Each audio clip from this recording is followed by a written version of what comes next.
I would like to begin by acknowledging the traditional custodians of the land on which we meet today, the Arakwal people of the Bundjalung Nation, and pay my respects to the elders past, present, and emerging.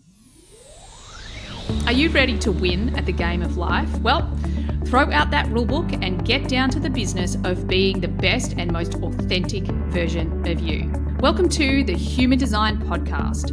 We're changing the rules around success, abundance, purpose, love, and life, where we're creating a planet where everyone can thrive in a world that loves and supports each other.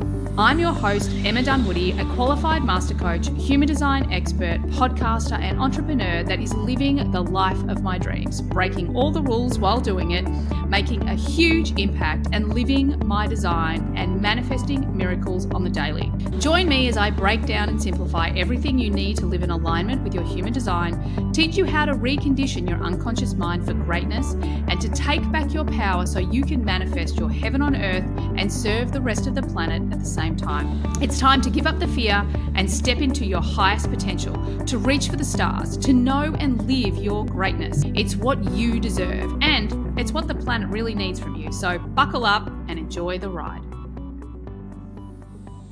On today's episode, I get to have the best conversation with Tricia Carr, who is a 5-1 reflector.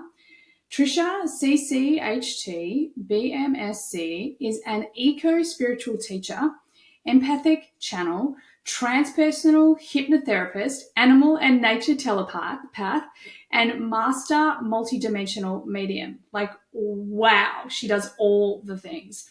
Tricia has a decade of guiding others through the path of self-actualization and self-transcendence.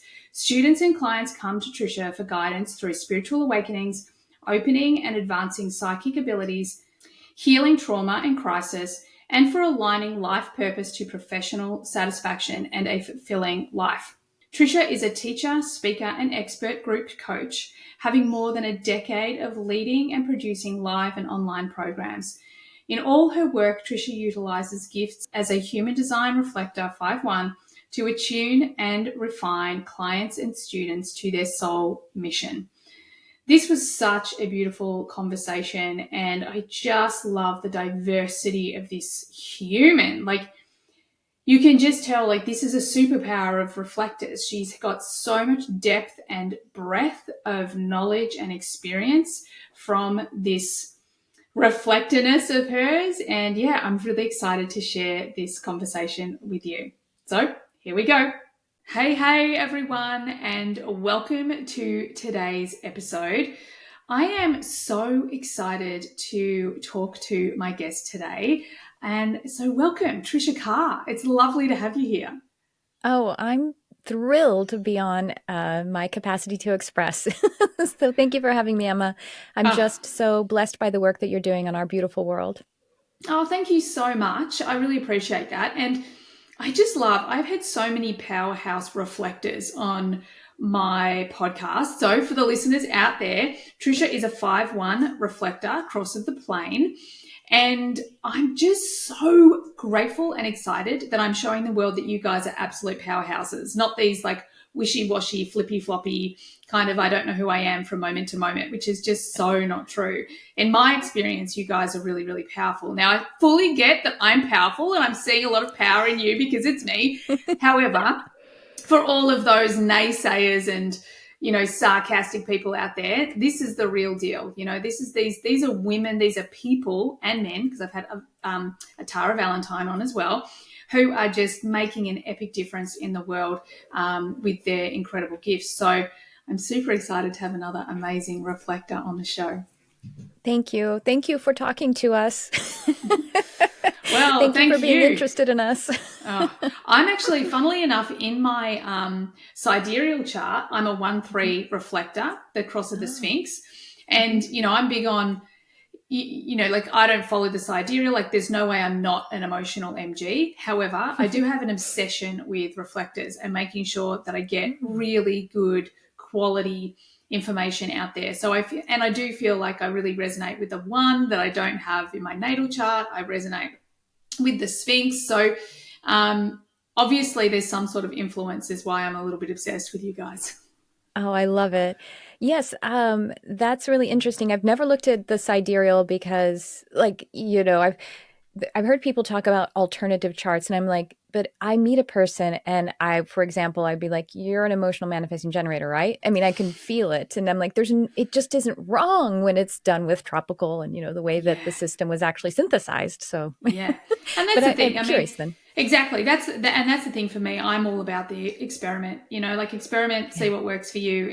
totally. And yeah. But before, like, let's not go too deep in the human design direction for right now, because there's about Sure. a bunch of things that I want to talk to you Okay. about today. However, before we get there, one of the things that I think and I am so driven to teach and share in the world is, us actually becoming and giving our purpose to the world, like really Hmm. embodying our purpose. And for Yeah. me specifically, I really believe that although we're born with our purpose, there is a pivotal moment. And often that pivotal Hmm. moment is, and for me, it was a 7 year moment. So it doesn't have to be like Mm. one discussion or one thought, where we kind of hit, we hit the ground really hard. And it's that Yeah. moment where we choose to either step up and make something magical of this really challenging dark night of the soul, or we don't. We just stay in our conditioning.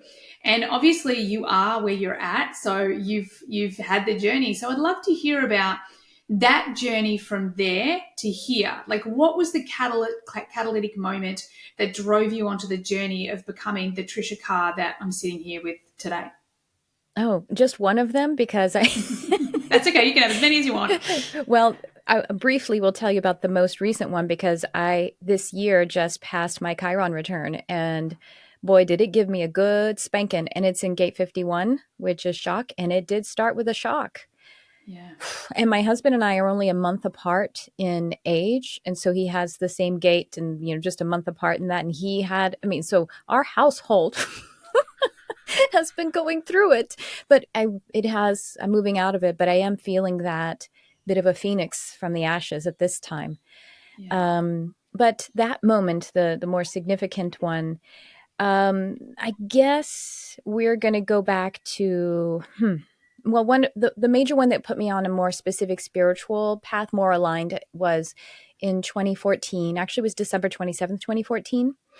And I had actually gotten to a place where I was more out of the crisis part of my conscious sun, which is the gate of crisis, 36. And so I was able to breathe a bit, I was a bit more in the space of the gift and the city, which would be compassion and humanity.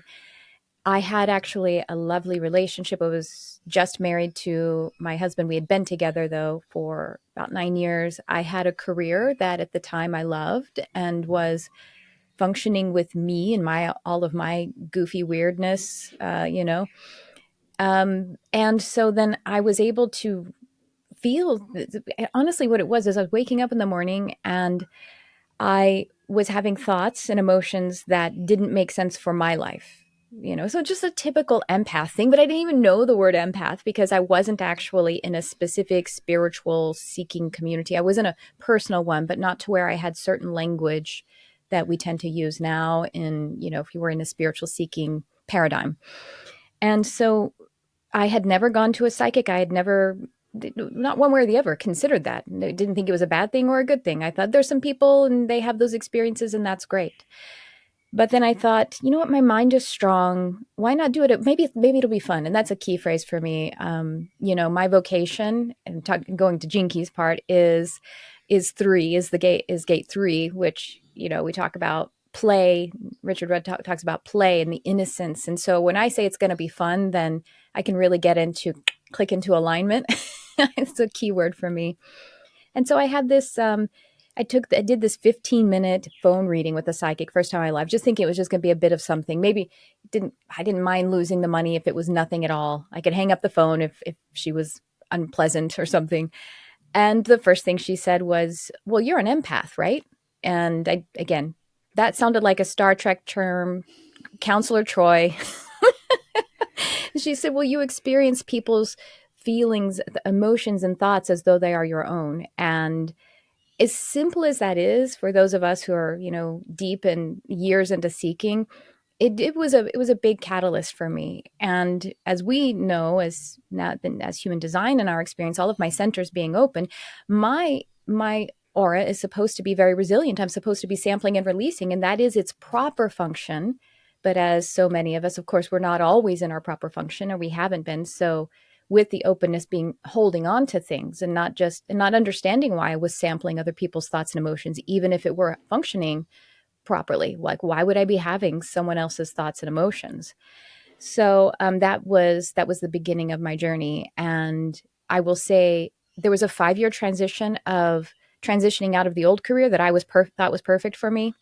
It soon became not so perfect for me. And then, yeah, so it was about a 5-year transition there. A lot of seeking, a lot of development. I actually opened up animal communication first, like from about 6 weeks after having that catalyst, that conversation. I was communicating with animals, and the first one I directly and intentionally communicated with, the conversation we had saved her life, and evidentially, so I was Wow. hooked. Yeah. Oh my goodness, there are so many things I want to ask you about. Like, I Mm. want to ask you about your Chiron. I want to ask you about the animals. I want to, talk about. I love that you loved the career, because so often we Mhm. actually hear people say, "Oh, I just hated my career and I wanted to change." But the fact Yeah. that you were so like in a happy place, clearly that place felt good, and Yeah. so many places I want to go. But can we go first to the Chiron? We're going to go back to the Chiron for Yeah. peace and talk a little bit about that, Mhm. because interesting. Because I suppose we're probably pretty close in age, Mhm. but I have Chiron in my the 51 in my Chiron as well, and I'm Mm.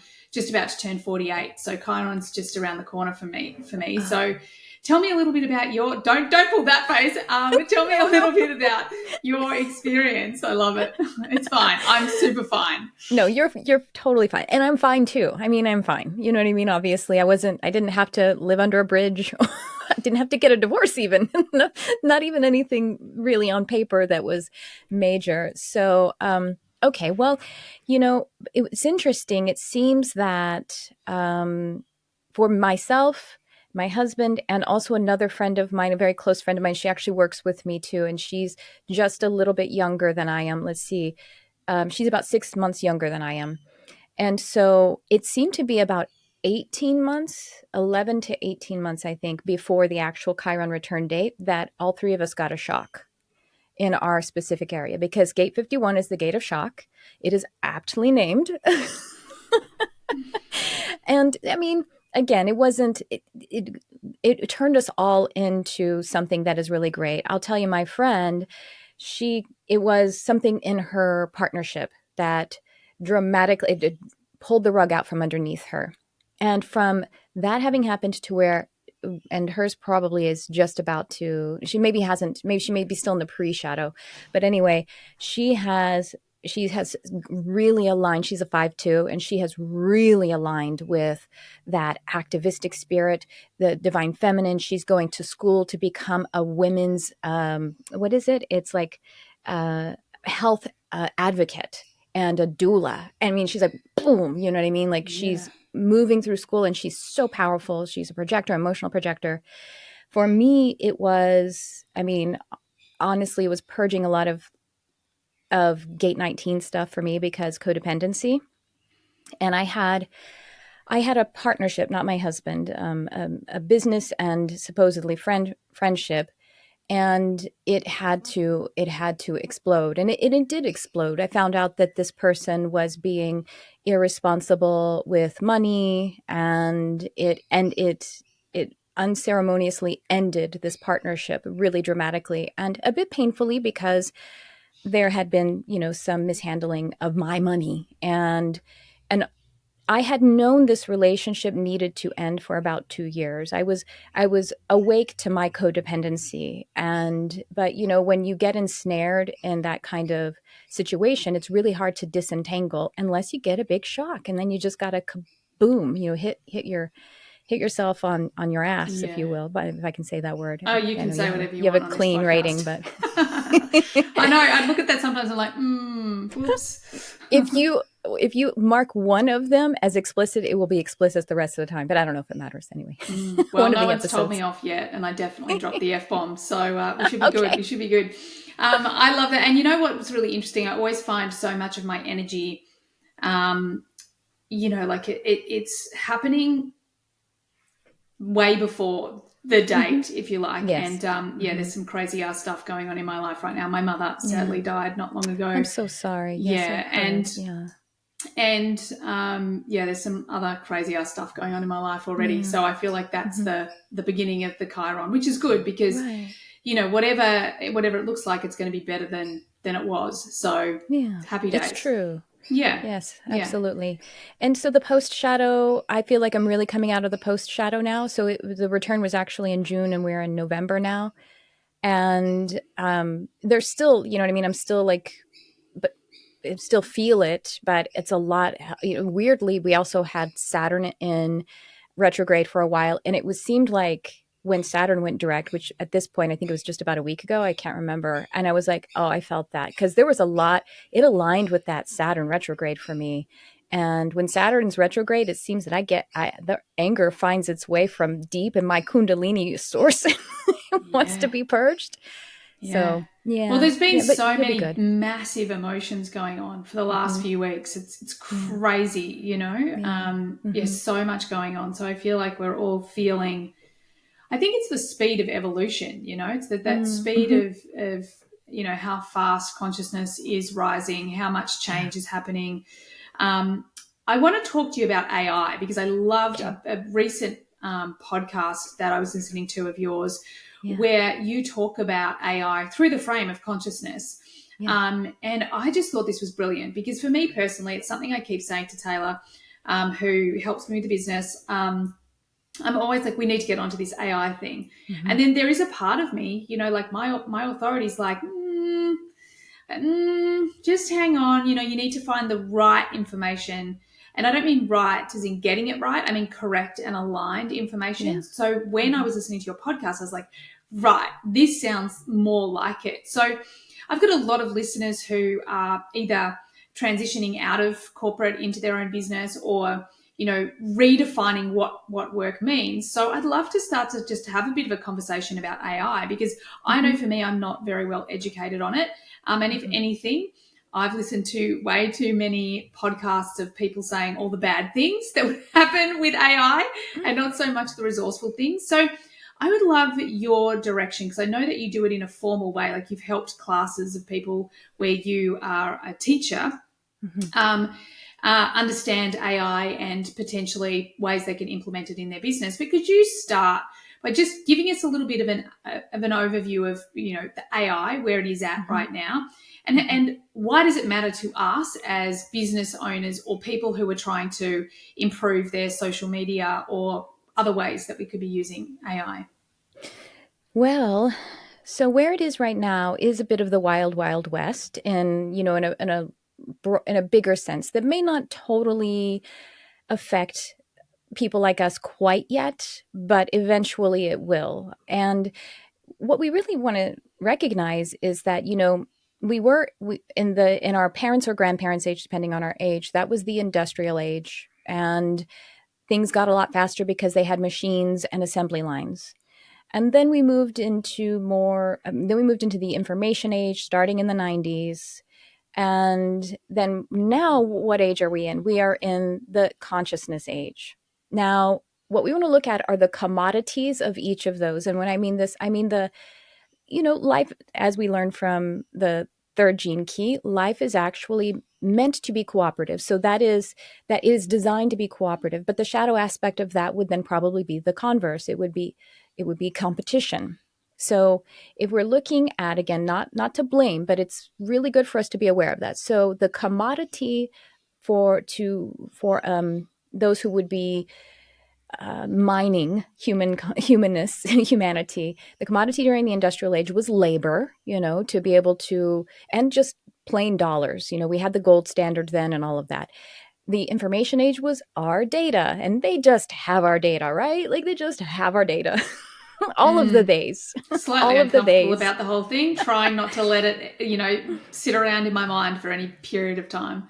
Yeah, well, and so that's the thing. If we can think back to when the information age was bubbling up and we were signing away our data and we were wondering, do we need to be concerned about this? And so, that's the place that we are right now with AI in the consciousness age. And what's funny is that I said in the podcast episode you're referring to that 2 years ago, I, there's the thing of, I would say, of reflectors, we have a kind of we're almost like prophets because we do see the big picture way in advance. We get all of the openness, we get all the neutrino field. I mean, so much of the neutrinos coming into us. And I was saying something to this class, and I think it was spiritual technology, that the consciousness age, that in this age that we're moving to, the commodity is our consciousness, our conscious awareness. And my class really couldn't understand it. And they're like, what do you mean? And it hasn't happened yet. So I didn't know. I'm like, I don't know. That's what it is. It's too early to even have language for it. And then the example I use in the podcast is because I'm in Los Angeles, and my family business is tangential to the Hollywood industry because we rent our podcast studios, not just podcasts, we rent them to production companies. And, actors are literally having their essences stolen from them, and writers as well, meaning their art. For actors, it's their voice and their likeness, and they're using AI to reconfigure it without paying them and without getting, a stamp of them that basically, if I wrote something and said it was Emma's and used a lot of your words and your concepts, but you didn't get to sign off on that, number one, what if they're misquoting you or misusing your essence? It's not just your identity, which is Yeah. more of the data age, it's essence. So that's the shadow. That's the thing we need to be concerned about. And we're not even at the place of, like of metaverse happening. We're still in the internet. We're still in web 2.0. When web 3.0 comes, then that's going to be a whole different thing. And essentially, we're already in the place of our consciousness being accessed. The conditioning that we understand has been tripled, quadrupled, exponentially, and people are unaware of the fact that they're being conditioned. Mm. So with AI, it just again speeds all of that up so much. AI literally sources our essences. This Yeah. is, I don't know if you Wow. know Sarah Silverman. Sarah Silverman actually brought a lawsuit against, I think, Being AI because they plagiarized her. They used her jokes, but because they're crowdsourcing all of the information, but that includes yours and my intellectual property, but really it's like the essence. It's even more granular than intellectual property because we don't have proper guidelines around it yet. On the other Mm. hand, it does speed things up for us too. So as entrepreneurs, being able to use it ethically with integrity is going to put us on the same playing field as everyone else. It's just raising the threshold where we can all stand together. So we do need to figure out how to use it ethically, talk about how to use it ethically. And and the way we use it ethically and with integrity is to do the creative. So that's the shadow aspect of it, is that it does source our essences. However, on the other side, as entrepreneurs or just anyone, honestly, we do want to understand it and engage with it ethically and with integrity, which means that instead of allowing it to source and steal someone else's essence, we have to actually give it the essence. We have to give it the creativity. So we have to learn with things like language models like ChatGPT, we have to learn how to create prompts and how to train it so it is the assistant. That's like a little bit of it. Beyond Wow. that, it's even way more complex than that, and it's where we're going because it can become sentient. It can. And we've seen that. And uh, that's what we also have to be on guard about. Yeah. Mm. And like I love that, and a term you used earlier on, which I just loved, and I feel like this is a whole another podcast episode, is spiritual technology. Like Mm-hmm. I love the Mm-hmm. concept of that. And one of the businesses that I work a lot with, that I have them on the podcast, they teach within my community, are the guys from FLFE. I don't know if you know the FLFE, the Focus Life No. Force No. Energy. It's amazing, and they Mm. basically they have this uh, technology that sends the consciousness level to a place to a phone. It mitigates EMF, all that sort of stuff. And one of the things that I really love about these guys is that they're all about making the planet better, you know? So, and I think that there is this choice that we're making right now. Like, we used to say, vote with your dollars, you know, like buy the products that you believe in. And now I think it's like, you got to vote with your consciousness. You've got to be choosing to align with those businesses that are actually here with a higher consciousness. They're driven to make the world a better place. Like these guys, I was just reading some of their research and some of the stats about their business, and only like 10% of their business, or at least 10% of the work that they do is the business. 90% is they give the rest away. They do, you know, they help everyone else instead of, you know, generating income. And I think that this is so the direction that we're going in.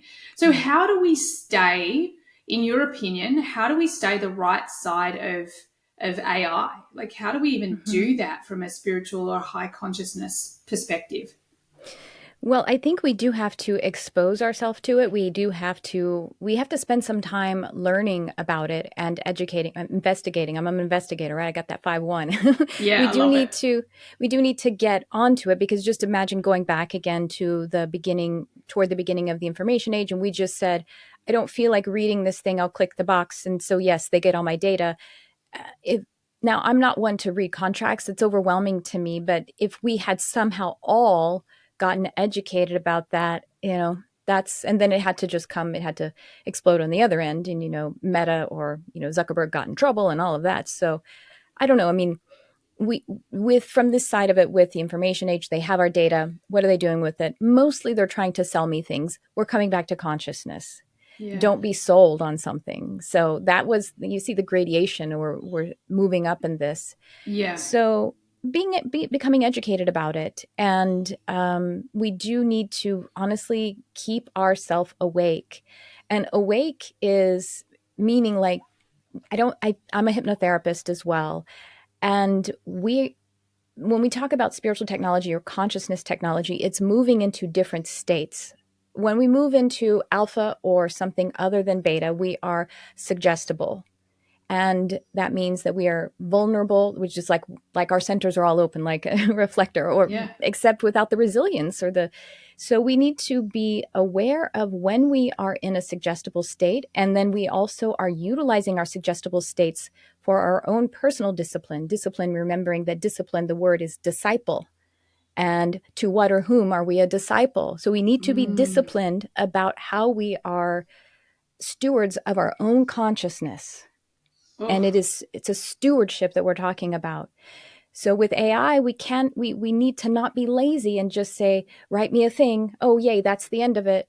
We need to we need to be an even more self-resourceful, self-responsible, self-knowing, disciplined person in order to use these tools. So we do need to learn a lot about it, and we need to be the master of it, if I may use that word. Yeah, I love that. And I think that is like this overarching theme, because for so long now, and I mean, when I say so long, I say, you know, maybe a decade, we've been watching this play out. Like, how much has life changed in the last 10 years? And I think what's fascinating is how unconscious people have become. You know, our attention, you know, I often talk about the most important thing you have is your focus, you know, your attention, your awareness, because you're creating your reality with that. You know, the language that you use, the things that you will focus on, what you want to manifest, you know, all of it all comes from what you choose to put your attention or your awareness on.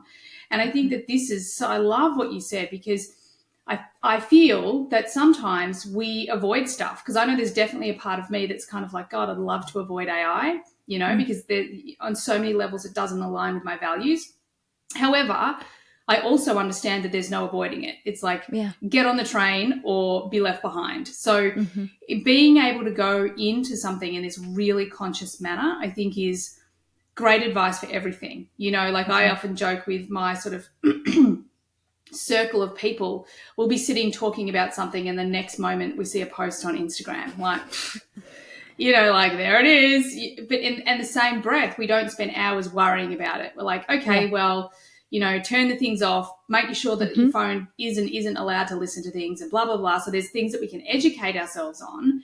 However, we have to be on the train. Like we still have to, move forward. So finding that balance, I think, is so super, super important. And I love the way there was something else you said on the podcast that I just love. And it was something along the lines of, your spiritual evolution is your personal development evolution, and your personal development evolution is your spiritual evolution. Yeah. And the reason I love this so much is because I think that so many people try to separate the two. Yeah. It's like in human design, they'll say, oh my God, I'm a reflector in my personality, but I'm a generator in my body. I'm like, dude, you can't pull the two apart. Like they're all like, they work together. So, don't freak out because, that's not a thing. I mean, it's something to learn. It's something to experiment with. And I really loved that, hearing that from you, because I think in one of my things that I'm very vocal about with human design, I think where we really let ourselves down with human design is we get really married to the knowledge and we forget that we have a supercomputer that actually needs retraining between our ears, because it's the thing that's driving. And we need the heart to be driving. It's not about our human design driving. It's about, we need to move from the head to the heart. Human design is this beautiful roadmap to do that. But we do have to be doing the personal development. We have to be changing the mind just as much as aligning to the energy. So I really loved hearing you talk about, spiritual technology and personal development and spiritual development and bringing these together. It's just so powerful. Oh, that's great. You know what? Thank you for that. And you know what you're going to love is this thing that, so, a lot of times when we're packing in the knowledge, we're packing it all up into the head and everything. And you have someone who will go, I'm trying to understand. And there's even a tendency to like gesture to the head. I'm trying to understand. And you're literally standing under it. It's not going into embodiment. And from the below the neck is the subconscious, aka unconscious, and that is the true. That is where intuition is. That is the that is how manifestation happens. Nothing, like you said, this is not the driver. This is the driver. So when we're trying to understand, we're literally holding knowledge up here, and it's not coming into the body and making true changes. So we have this. This is an antiquated model. This is a conditioning, and this is honestly why I think as a spiritual technology, religion is antiquated now, because not to put down, sometimes people have beautiful spiritual experiences through religion, but a lot of religions have a tendency to tell us that there is a separation between God and humans, and that there is a separation between being spiritually developed and having, like poverty is pious. And so these are outdated, and they're not true, and they're not helpful. And if we think about for example, it's really, the gene keys show us this. From the shadow, we can't see the gift or the city. From this gift, we can't see the city. And then the only way we can see everything is from the city, and it includes those frequencies. It still includes the shadow as a resource. So to separate our spirituality from our personal development is bypassing. That's just simply what it is. Transcendence is to go through. Transcendence is to go through that Abraham Maslow hierarchy of self-actualization, and then beyond, and then what? And then what? And then higher self, if you like that model, if you like that word, that's what they usually use in transpersonal psychology, will then sit in personal self and animate and utilize it and use the will and the actions of personal self. But it's still all of the frequency bands of development are still happening. Anyway, yeah, I'm on a whole thing. But I love it. And I think this is the thing, like if we think about this through kind of like the metaphor of business, what are we taught? We're taught to specialize, to niche, to get really down to this fine thing. And I got to tell you, the honest truth is what I'm living and what I'm seeing is it's an integration. It's if you look at the science world, everyone is in pillars: biology, chemistry, physics. And we're starting to realize actually everything needs to come together. We need to stop doing that. We need to stop separating and specializing. And when we bring it all together, I think this is where the power sits. And I just love it so much. Now, you've got so many interesting things that I can talk about. I want to talk about the animals. So now I feel like we're going from tech and AI over to the animals. And I also heard that you have, I think you said it was a course, manifestation with animal with animals or Oh, fairies. Yeah, probably my fairy manifestation course. I'm actually in the middle of doing it live right now. And yeah, it'll be available on demand right after that. Well, it's partially live because I have a development circle that's always going. But yeah, that's probably what you're, yeah, talking Wow. about. So Hmm. first, let's talk about and I just got to say again, I love the blend of science and spirituality in you. It's so freaking cool. Thanks. I love it. Let's talk about the animals because I have two dogs and a horse, and Mm. very very animal oriented. Like I'm a person Mm. who I can't hurt anything, let alone even kill an ant. Yeah. Like everyone laughed at me last night because there was a cockroach in the corridor, and I was like, "Oh my god, there's a cockroach in the corridor!" And then I just kept walking, and they're like, "Mum, you need to get rid of the cockroach." I'm like, "I just can't do it. It feels wrong somehow." So, can you tell me a little bit about this gift that you have Mhm. to talk to animals? Like I'm thinking Mhm. Doctor Dolittle right now, which is one of my favorite all time movies. Tell me a little bit about that. Yeah, sure. Well, I think since you love the science and spirituality bridge, I will tell you that, we actually have, for example, let's just take mammals. Mammals and humans have the limbic brain, which is also called just the emotional brain. We have that in common. And with that, we have the full spectrum of emotions, and this also drives our relationships. It also drives our bonding, and it drives our capacity to experience pleasure. And so we have that in common. Now what animals or mammals don't have that humans do have is the human brain, which is the ventrolateral cortex, which is responsible for all of the language. So if you can imagine, as many of us have heard, we have 60,000 to 80,000 thoughts per day. That's probably the problem, right? Yeah, I'm feeling And it. it's all of the thinking, it's all of the capacity for probably the head to receive a lot of inspiration, and then for the ajna to be processing. It's probably that. But animals don't have that, so they aren't all caught up in 60,000 to 80,000 thoughts per day. They have thoughts, but they're feeling, they're emotional based. But on that frequency, we can communicate, and every single one of us has felt other people's emotions. And you don't have to have an undefined solar plexus to experience others' emotions. We resonate on the frequency of emotions, and so that might be what we're actually communicating on those finer levels. But they are very intelligent, and then, for example, other species like birds, just for one example, they have something called the mediospiriform nuclei, which we don't have. But what that does do is it's probably the reason why birds, for example, have very high relational intelligence, possibly higher than ours. And so again, there are just different ways that we overlap in experiences. What I do teach people about in my courses is, let's not project onto them, anthropomorphize them. There's something there that is genuine to them, and that's what will blow your mind. That's what will make your heart expand. But we're all Mm, telepathic. You can mm, walk into a room, and again, regardless of your design, what centers are open or not, you walk into a room, your partner or maybe child can have their back to you, and you can be like, "Ooh, there's a mood happening." yeah. You know what I mean? Like, that's telepathy. Those are the finer consciousness frequencies, the more subtle ones that we all can pick up on. So essentially, it is inducing into a state that makes us more available to that, and translating it into human languaging and experience, communication.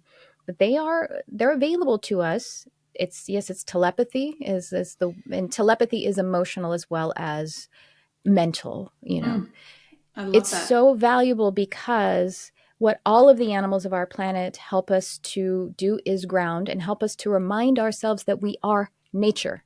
We Yeah. are fundamentally nature. Animals and all of nature are much closer in vibratory frequency to the planet, to her own soul, and her soul is very close in our as estimate and what we can perceive to that of what we would say as source energy or life, pure life energy, creator energy. That is very similar. And she is our parent, if you will. She is Yeah. half of our parentage. They help us to attune to that. by being able to be in communion with them. So if we want an antidote to our consciousness being misused by ourselves or by someone else, then let's do that. That will purify our consciousness.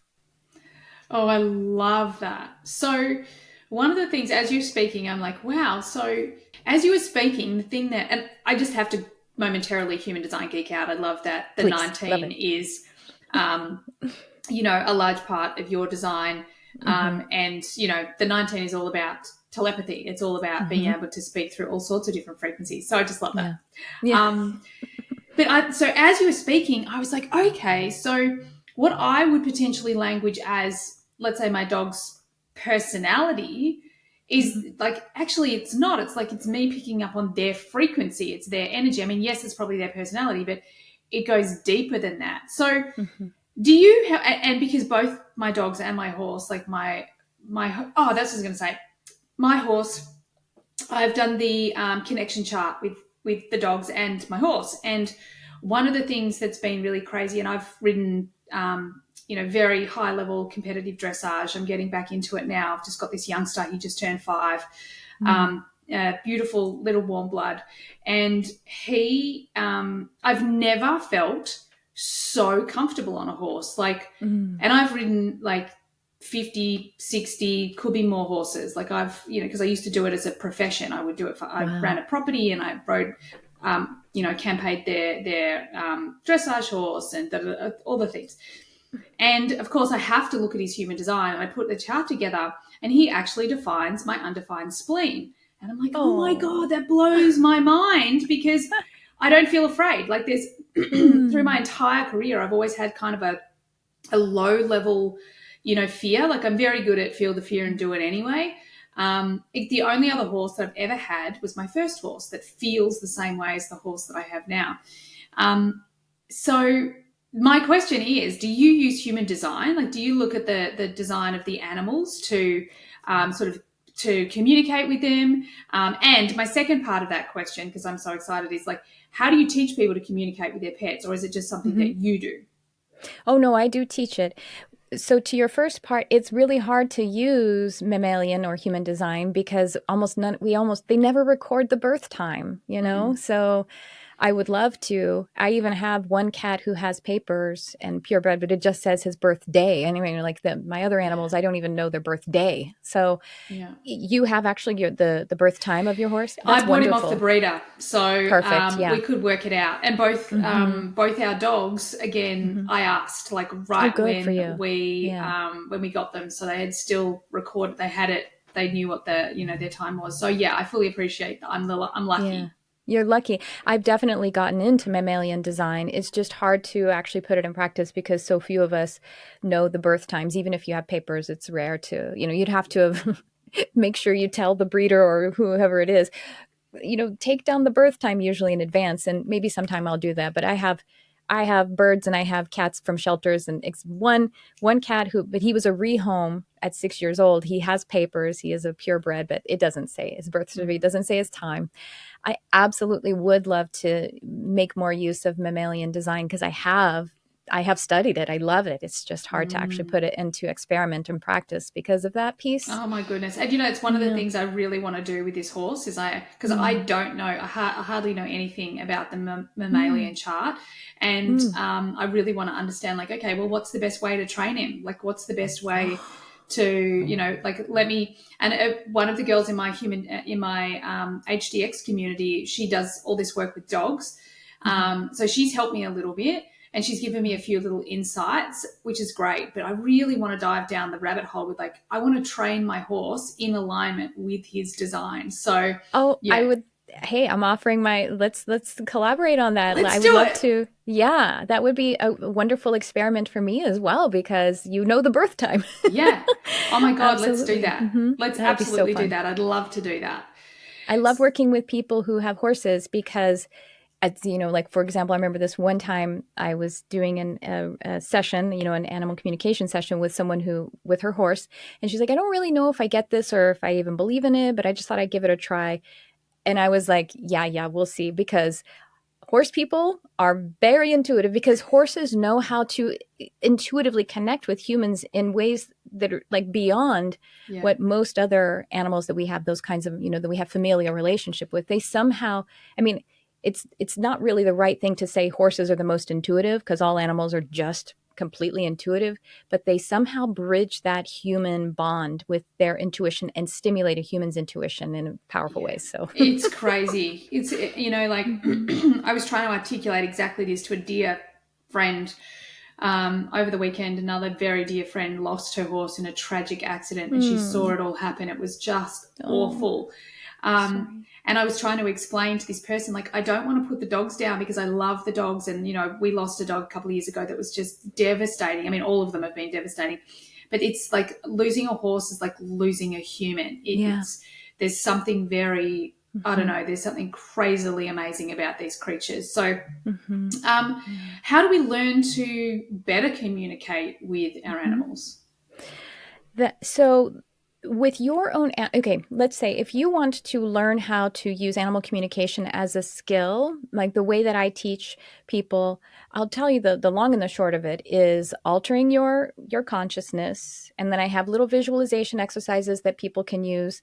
And then it's listening and asking questions. But we do have to also ask, I do start with a kind of open-ended interview question with them. Do you want to tell me about your job or the things that your favorite interests or your toys, like those things, kind of give them the floor. And then we have to, allow those images that come through, either images, movies, feelings, and even language, because we know they learn our language. Obviously, they can give us our language back to us as a package of information. So, but it is actually easier to recognize that you are communicating with an animal when you start with someone else's animal. Because your own familiar animals, you are communicating with them all the time, but it's like you communicating with your foot.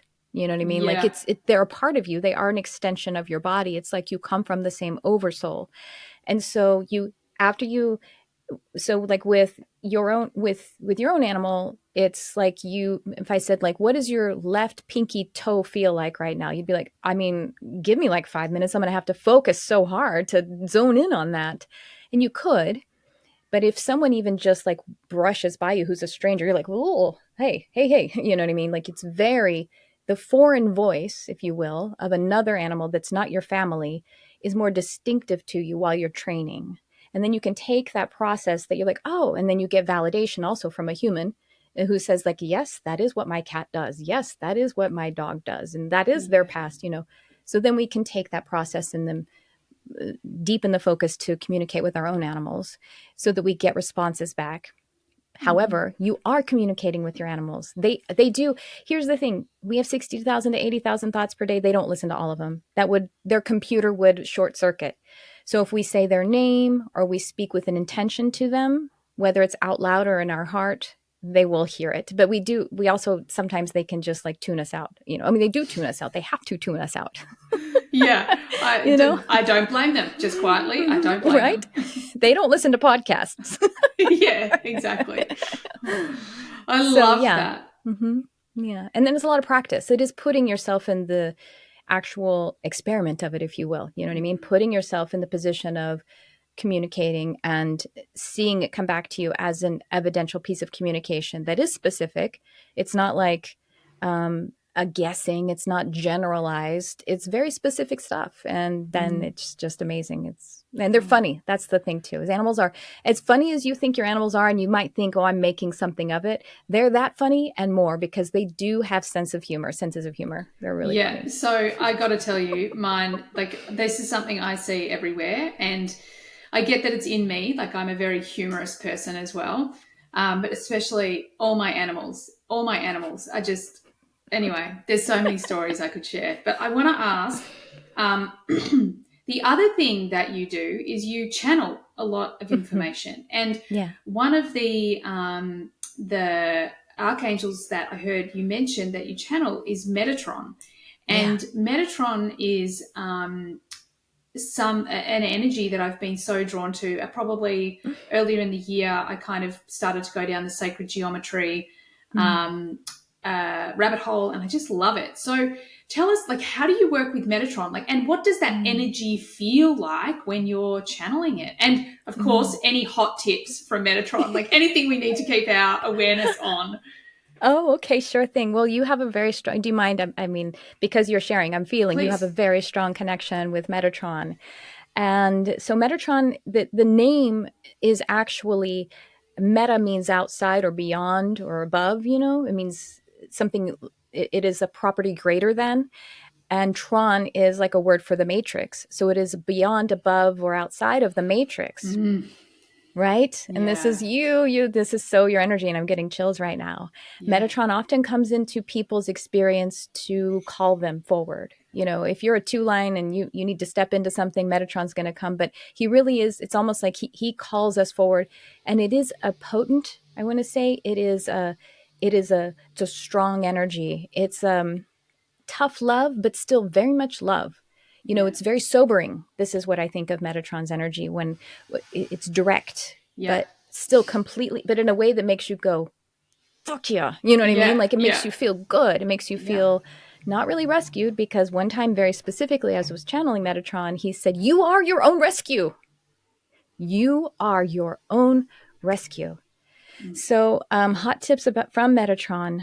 How to connect with him is just simply with, like any, invite the frequency in. If you have a name and you have some touchstone for it, it's really just the picture. It's an egregore of that energy that is a universal energy that we are all connecting with, and you can feel him as this strong energy.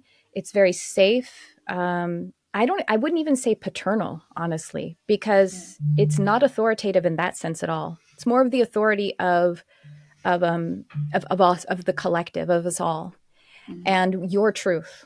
You know, just saying, like, come on, come on, come reason with me. We got this. You know, you got this. So, hot tips, because he does want to talk about. I'm talking to him mediumistically right now.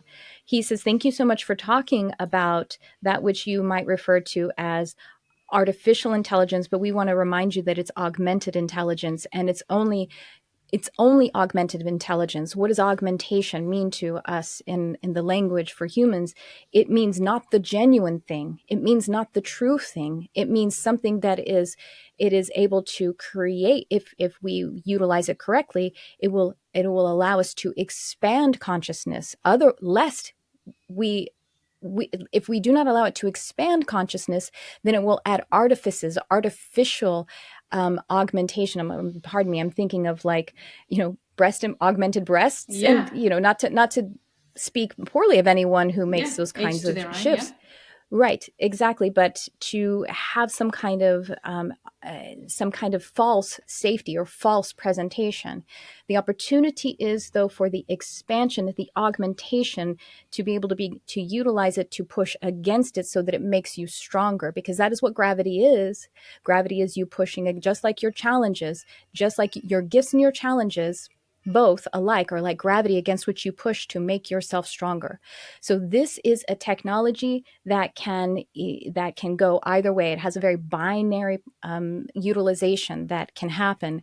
And so the opportunity is for you to really become the masters of it, because it is moving quickly and it is helping us. Okay, thank you. He's telling me it is what the next thing is. And as we move past 2027 and everything, we have this opportunity for multidimensional experiencing and dimensional traveling even, and this comes by consciousness technologies. So this will cut a lot of the fat out of the process, just like your machines did, and at the turn of your century and the last century. And that is this is the precipice upon which you stand. But just like the frequencies keep getting faster and faster one from the other, the humans with their bodies that do not evolve as quickly need to go the other way around and become more natural, become more attuned to its nature.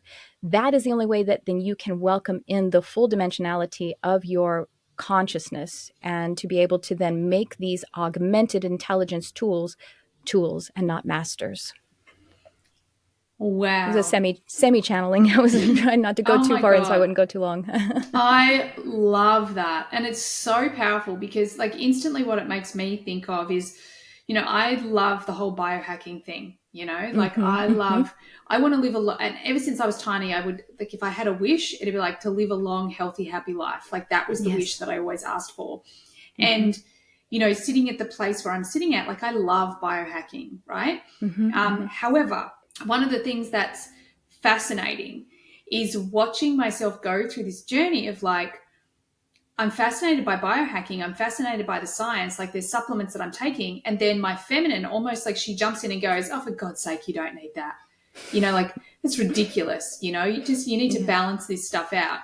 Um, and really, I love what you said, because the more that the technology amplifies in our life, the more Mm-hmm. we have to be grounded and Yes. in our physical bodies and being healthy and happy and connected to the planet. And for me, that feels like so true at the core. Mm-hmm. Yes, yes, that's right. I hadn't asked him about that in a while, maybe even like 2 years. It was before AI that I talked to him about the spiritual technology. By the way, when I say spiritual technology, I mean things like meditation. I mean things like hypnosis. I mean things like human design, which is a synthesis of four ancient observational sciences, which were all, consciousness technologies or spiritual technologies, plus this new one that's only new to us because it's new to us, but mystics have been on the tip of what quantum physics has been able Exactly. to explore for, just recently. So Exactly. And I love that's, that I mean, it's when because we, it puts it in the same, it puts everything in the same, all on the table at once, which again is yeah. something for me because I came from a very science based background. And then when I Mm-hmm. started to read the science, the personal development, the spiritual development, and was like, hey guys, you're all saying the same thing over here. Like you actually all Yeah. agree on this. That was a really big churning point for me. Oh Yeah. my goodness. Tricia, I could talk to you forever. You have so Oh, many. me too. You're like an MG. This MG has taken you on a really diverse journey through you and what you do in the world. I would love people to know where they can find out more, where they can work Mhm. with you. Where is that? My website is my name, Tricia Carr, with the word charm, TRICIACARR, and the word charm, like magic. My podcast is Charmed Life with Tricia Carr. And you're going to be on very soon. I'm So you guys excited. will have to check it out. Yeah. And who knows where we'll go then.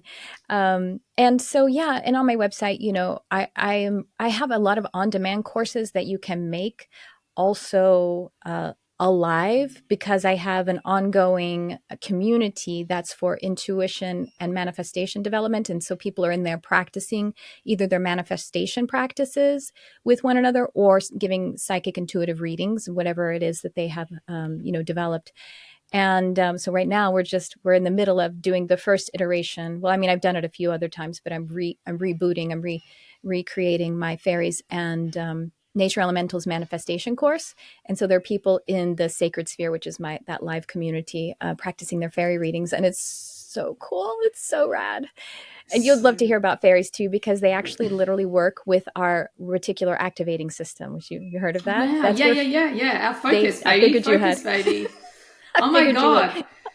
I They love work with that. that. They're right at that tip. So, Wow. I but yeah. actually did an Mhm. intuitive reading for a friend of mine once when I was going through my intuitive course. And I remember, like, I don't know where I am right now, but there's like little magical people everywhere Yeah. and Yeah. fairies and all sorts of cool stuff. And I remember thinking at the time, oh, I want to learn more about that, and never kind of Yeah. went all the way around. So it sounds fascinating. Do you have 5 or 15 or the channel or either I gate? have five. Oh, so there you go. That's one of the fairy gates. Oh, wow. Oh my God. What are the other fairy gates? 15, 5 and 15. And the channel, if you had the whole channel, that's the fairy channel. And, but then also, like 19, if you have 19, that is I have the, 19. yes, you do have 19 as well? Yep. Yeah. So that's like you said about telepathy and synesthesia and communicating with all of the realms of energy. Yeah. So you have, I mean, of course we have everything, right? But Yep. no wonder you have a kind of a primary about that. Clairsentience, then, because you have 19, would be one of your dominant, if not your most dominant Mm, clair, your mm, psychic ability. mm. So, but I also do have, I work one-on-one with people. I have a small set of that. I do mentoring, spiritual development, hypnosis, and readings. I do full channeling sessions. These are really potent. People do them maybe once per year because I Wow. do a full channeling, and then I also always do some hypno healing, and that's Oh my big goodness, that all attunement. sounds fascinating. I'd love to talk to Metatron. That would be Oh pretty yeah, cool. I know. I would love Um, to as well for you. So, Tricia, thank you so much for joining me. This has been so Mm. cool. For all of you out there that are feeling a little bit like me, sorry, we ran out of time, couldn't go deeper on all the things, but I got a little bit of everything. This MG, like I stuck to my energy. Thank you so much for joining me, Tricia. Oh, it's such an honor. Thank you so much for creating this wonderful platform for our beautiful world. Oh, you're so welcome, and thank you. I received that. Thanks everyone for listening today. I trust you got what you needed from today's episode, and I so look forward to having you on the next one. Bye for now. Thanks everyone for being here all the way to the end of the podcast. I hope you got lots of value out of it. I certainly had a lot of fun doing it. Could I please ask that you share this podcast with friends if you found it valuable? And also, bonus points, could you leave a review for me as well on Apple? It would be greatly appreciated. If at any point you would like to be on the podcast, or you've got questions that you'd like me to discuss on the podcast, by all means get on my socials and DM me. Everything you need is there in the show notes. Have an awesome day. Bye for now.